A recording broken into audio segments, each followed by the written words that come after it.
So hello and welcome back to some coins of Papua New Guinea, and my name is Glenn. Today we're looking at these coins from the 30s and 40s. So these were issued in New Guinea. So New Guinea is the top half of Papua New Guinea, and if you collect coins you might have come across the current Papua New Guinea coins, which the highest denomination is the 1 kina, which is equivalent to about 40 cents now. In 1975, this was equivalent to $1 Australian. So obviously, this has fallen 2.5 times in value compared to the Australian dollar. So some countries have worse inflationary measures. So the first coins of New Guinea were issued in 1935. So I do have the Frant here. Then we have the sixpence issued also in the same date, but this one's 1943. So that is the last year of issue for the sixpence. But the last year of issue of any coin was 1945 with the 1 shilling. So these are all the denominations, and they issued a 1 penny. They never issued a halfpenny, and they never issued a 2 shillings or a florin. So the designer of this series is George Kruger Gray, and he also designed the 1936 issue of coins in the half and 1 penny, the threepence, the shilling, and the 2 shillings. Obviously, the sixpence they kept with the same design from 1910. And so let's have a look at these individual coins. So the 1 shilling, or the 1 penny, should I say? These were only issued in George VIII. Yes, George VIII did have a coin issued in New Guinea, along with Fiji and East and West Africa. So there's not many coins that have Edward VIII on it. And that's where we have the initials that you see here. And that is ERI, so Edward Rex Imperium. And as you can see, we've got George the 6 coin. And so the design's pretty much the same. I'm not too sure what it represents, although there is a bird, and it looks like it's on top of a boat. But these would be inspired by indigenous patterns that you find in Papua New Guinea. So if we take the 50 toa, that has a similar swirling type of pattern. Not in the coat of arms. Oh, your coat of arms, yeah. So you've got the actual spear and looks like a drum underneath with patination. So that's where that comes from. On the other side, we have some more indigenous patterns. This might be a face mask. So in the territory of New Guinea. So Papua, which is the south, where the capital is Port Moresby. Now the capital of this territory is Lae. So the southern part would use Australian currency, but Australian currency would circulate also in New Guinea at the time as well. And the mintage of these 1 pennies is quite low. So 1936 had a mintage of only 360,000. So the population at the time was probably less than 1 million. But I don't think they really could have taken a census, because a lot of places, even now, people struggle to get to because the infrastructure has never been good. So here we have a 1938, and this one had a mintage of also 360,000, and the last coin of this denomination was 1944 with 240,000. So these sell for probably between $15 and $30 each. This one's actually been cleaned, so it's probably a low mark.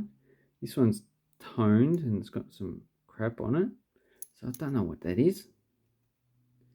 Doesn't seem to come off, so that will reduce the value. But I do have another one here. This one's just got toning on it, so this is probably more like the $20 mark. So, but if you can shop around, see what else you can find, maybe you can pick up a good deal. So then we have the threepence. So this is a copper nickel coin. So it's not made out of silver like the Australian coins. So 1.3 grams and 16.34 millimeters. So they're 1935. Had a mintage of 1.2 million. Yeah, and these sell for between probably $10 and $20 each for this date. Then there are no 1936, so no Edward VIII for these coins.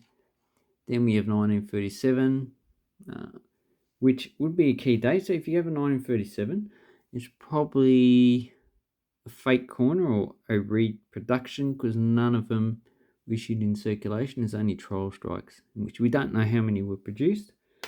But suffice to say is that they probably still belong to the Melbourne Mint or the Royal Australian Mint. So on this side we have stylized pattern, looks like a ninja weapon. Okay, then we have the footprint, sixpence. So this is also a copper nickel coin. As you can see, the strike is actually quite good for the Melbourne Mint, because if you look at Australia's coin qualities, I don't have any here. They're actually a lot less than, so look at the rim on that silver coin. That's, yeah, the quality of that strike is actually a lot lower, but it makes them pretty unique. So 1935 sixpence, had a mintage of 2 million, so not too hard to get. And this one is 1943, so you have two dates, 1937 and 43. Once again, the 1937 is a trial strike for this denomination. 1943, 130,000. Wow. But because it's 130,000, these really sell for about $10, even though it's quite a low mintage. Not a rare coin. Rare coin would be less than 1,500. So this one's 2.7 grams and 19 millimeters. And once again, it's metal alignment. So the only silver coin they issue in the highest denomination. So this is the 1 shilling coin, and it's also the highest denominated minted. 1935 had 2.1 million. 1936, which was also George V, had 1.36 million minted, and these sell for between probably about $20. And it has the crown with 2 scepters. So they use, now what they use the scepters, so it's just a royal thing to show how great they are. They have one of these when they open Parliament in Australia, as well as the UK, and probably also New Zealand and Canada. It's just a royal thing. And we have the motto going around. It's reeded. It's also 92.5% silver, but it's about so this is 5.38 grams. The Australian coin was about 5.6 grams. So it's a little bit bigger. That's why it got a hole in it. And that's how they distinguish them from the Australian coins, via the hole. And here we have a pattern around the actual center of the hole. Looks quite nice. I have no idea what it is. If anyone knows, please put a comment down below. That would be great. And you've got, so just above the shilling, got KG, which is Cougar Grey. So 1938 we have a mintage of 3.4 million. Then 1945 a mintage of 2 million. So the 38 is the most common coin you're actually going to find on the market. 1945, should I say, is, it looks like they sell for probably about $30. Okay, so these were issued probably up until 1949, when both of these territories were combined, so New Guinea and Papua, into the territory of Papua New Guinea, in the country that we see today. So really, this territory ceased to exist because it just came one place of Papua New Guinea, and that territory never issued any coins until they gained independence. And what year was that? That was in 1975. So they've been independent, was it 49 years?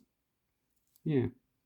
Next year, it's going to be 50-year anniversary. And I expect Papua New Guinea to issue some coins, probably a banknote, into circulation, like they do in Solomon Islands.